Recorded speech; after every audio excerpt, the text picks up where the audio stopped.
Hello, everyone. Welcome to the Hormone Helper podcast. I'm Coach Andrew, your hormone helper from Fit for All Fitness. I personally coach over 1,600 men and women to help better understand their hormones so they can lose weight and get their metabolism back on track.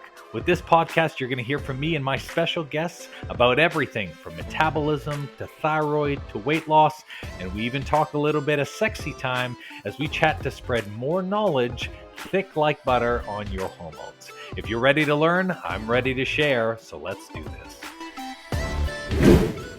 Welcome to today's podcast where we are going to be talking about what goes on behind the back of your eyelids when you close them. So I'm so excited for this to be day one of the 5-day challenge that we are hosting on this podcast. Sleep is incredibly important, and it's not just for your recovery, it's also for your metabolism. But there are so many people, clients included, you know who you are, who are still shorting themselves of sleep so that way they can take that time and be more productive with it, whatever that looks like. So sleep is a funny thing for me to talk about, and that's because normally by nature, I'm actually a huge night owl. Typically, I used to spend from 6 p.m. to 9 p.m. having the highest amount of energy, and for the longest time, I used to use that as my peak working window for my business and for my strength training.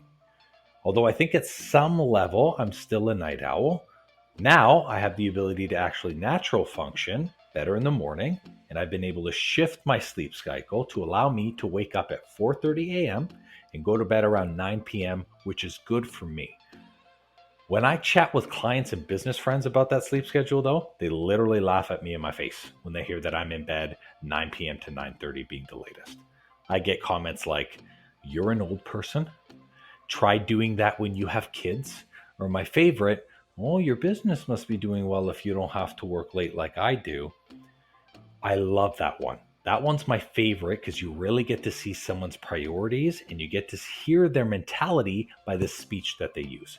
I'm very, very big into picking up cues from people's body language, cues from people's speech, because it really says what they really feel about that as well too. So it's common for people to cut time from their sleep. After all, the saying I believe is you only have 24 hours in a day, right? So let's throw all the excuses out front and center as to why sleep needs to go. You run your own business. Cool. You have multiple kids with needs. Cool. You need a little more time to unwind. You're not tired yet, except you are. You didn't finish what you set out to do that day. You're running behind on work. You're always running behind your work. All I can say is, if you want to go Grant Cardone mode on your business, at 50, you're going to be overweight, you're going to have a slow thyroid, and you're going to have terrible energy through the day. If you want to be a super mom who only puts kids first, no biggie. At nap time, serve yourself a side of high levels of anxiety and a very frustrating amount of stress or belly weight.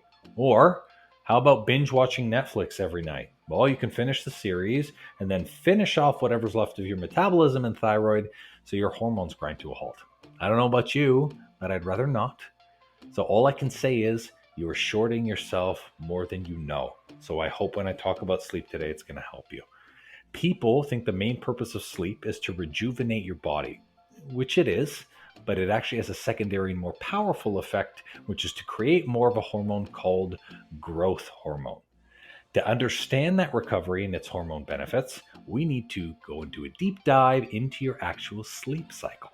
So sleep cycle has 4 stages. In order to successfully go through each stage, the body has to pass certain checkpoints before moving on to the next one. In stage 1, the body is in what we would call a light transition sleep. This is where drowsiness in your sleep starts and where the body starts to shut down your arms and your limb movement. This is kind of our dozing off stage, and it normally lasts just 1 to 5 minutes, so small. During stage 1, your body's not fully relaxed enough. The brain activities are still slowing down. You can kind of feel movements like twitches. It's really easy to wake somebody up at this stage, but if a person isn't disturbed, ideally, they move quickly into stage 2. Now, for stage 1, there is no recovery or rejuvenation that happens at all. So for you tossing and turners, well, guess what? You're not getting any recovery whatsoever. Now in stage 2, the body enters a lower energy state and starts to drop in temperature. Your muscles start to relax, slowed breathing, slowed heart rate, and at the same time, the brain starts going through organ and main system checks to do basic repair on the recovery of those organs in your heart. So, on a whole, your brain activity actually slows, but it kind of keeps itself active with short bursts to make sure that it can resist being woken up. Stage 2 sleep can last for about 10 to 25 minutes during the first sleep cycle. And each second stage that you successfully go through, because you're going to repeat these stages multiple times through the evening, it becomes longer and longer. So a person typically spends about half of their sleep time in stage 2 sleep. But stage 2 only allows you to repair what was broken or damaged from the day before. It does almost nothing for your body's continued growth. So now we go into a deeper stage called stage 3. This is what is known as deep sleep, which is where the magic happens. You know that show, I believe it's MTV Cribs, where it's like, this is where the magic happens. Stage 3, remember that, magic happens here. So this is where muscle tone, pulse, and your breathing rate, it starts to be able to shut down, and your brain activity during this period starts going into a pattern called delta waves. For this reason, this is what we call delta sleep or slow wave sleep. This stage is the critical restorative sleep, allowing for the bodily recover and allowing for body growth. And that's because during this phase only, we create a hormone called growth hormone. And guess what that hormone does? It boosts your immune system, creates more lean and dense muscle tissue, repairs neurons in the brain, and other key bodily processes like helping your thyroid recover. It's stage 3, holy cow, push past plateaus, perfect, and what helps your metabolism and thyroid function and recover from deep amounts of stress. So besides exercising regularly, the only way to get into stage 3 and to increase your growth hormone levels is to successfully pass into this stage.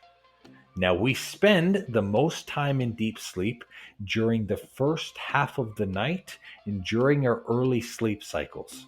So stage 3 commonly lasts 20 to 40 minutes. But here's the thing. As you continue sleeping, these stages get shorter and shorter. And the more time gets spent in the final phase, which we'll talk about, that's REM sleep. So there is a fourth stage for sleep, although not many people get to stick in it for a long time. The fourth stage is REM sleep. That's called REM. REM sleep is our dream state. And certain people's brains are going to use this stage to do any extra recovery to the brain specifically while keeping the brain's thoughts busy. So most people get into this state, they dream, but many don't remember it. It only takes 1 to 2 minutes to come in and out of this stage, after which the entire process actually starts again. So your body is going to aim to go through each of these stages at least 4 to 5 times per stage. That is where the whole 8 hours of sleep comes from. So each time you cycle through all of these stages, your body stays in them shorter and shorter each time, meaning you get less recovery over your sleep also. Ideally, someone needs to make it to at least stage 3 for a total of 5 hours. So that means going through stage 3 4 to 5 times in order to get enough recovery to function. But you know what's crazy? Only 66% of Canadians make it past stage 2 sleep. If you were to speak to my high school math teacher, he'd tell you the same thing he told me. 66%, Andrew, is crap, and we can do better. Yes, I was not a good math student. I was terrible, but we can do better than 66%. So let's just say I wasn't good at math growing up. But what that means, close to 40% of people, they never make it to the stage where growth and brain recovery occur. This is how chronic fatigue happens. Over time, you continue to short yourself of true recovery, and then your body has to adjust to the fact that the recovery you need isn't happening. So, what happens when your growth hormone becomes low? Well, it often appears externally first as decreased muscle mass and decreased exercise capacity. Then it starts with increased hormonal fat storage. Then you start getting poor daily levels of energy. And then you start having increased markers and higher chance of cardiovascular issues. And then your bone mass decreases and your bone integrity decreases too. It's safe to say every one of these things sucks, but the tough part is that these issues don't come all at once or over the span of a month. They happen over years of shortening your sleep. Now that we know about how sleep actually works and what it does, I want to leave this podcast with 4 things that you can do to increase the quality of your sleep and better your growth hormone. So let's kick it off with number 1.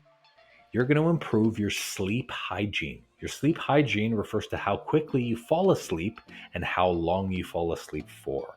You want to avoid electronics for an hour before going to bed. Electronics stimulate your brain, so it makes it hard for you to start that cycle. You also want to make sure that your bedroom is slightly cooler than the rest of the home and to try and eliminate any light shining into your room.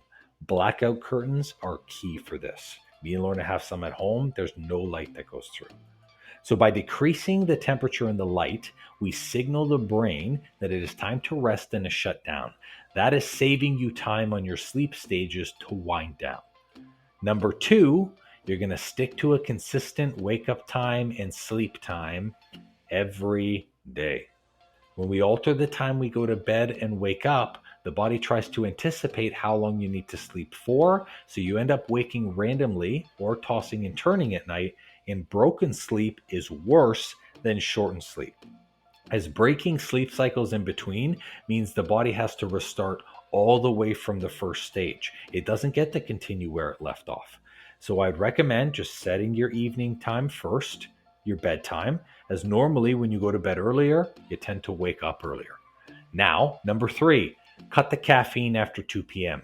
Coffee is a stimulant that the body reads as fake energy. If taken too late in the evening, it's going to force your body to use all of the energy first before it can start the sleep cycles. This means you're going to spend a longer time awake in the evenings and you're going to have a harder time waking up in the morning. I personally hate dragging my ass around, so I limit caffeine to only 1 cup a day anyways. So remember, watch that coffee. Finally, number 4, intake more melatonin and more magnesium in the evening. Melatonin is what your body uses at night to signal that it is time for you to go to bed. So if you take both magnesium and melatonin at night, your body is actually going to become naturally tired to tell you that it needs to rest. So magnesium is used to help the body make that transition signal from day energy to night energy for this. If you're not sure where to pick some up, Clean Basics or Supplement Brand has a really solid formula that's great for helping make that nighttime transition.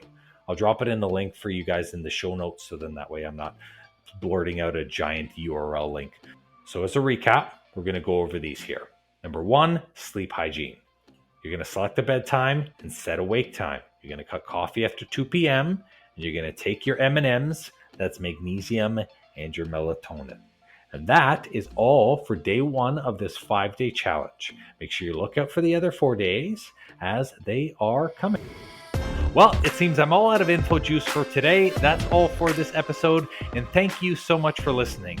Please leave a raving review for me if you've learned something good, and make sure to subscribe to the podcast so you don't miss an episode.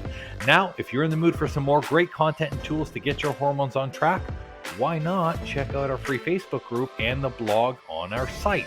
We do amazing weekly trainings in our group that me and my wife call Tea and Teachings that give good tips for anything hormones and metabolism related.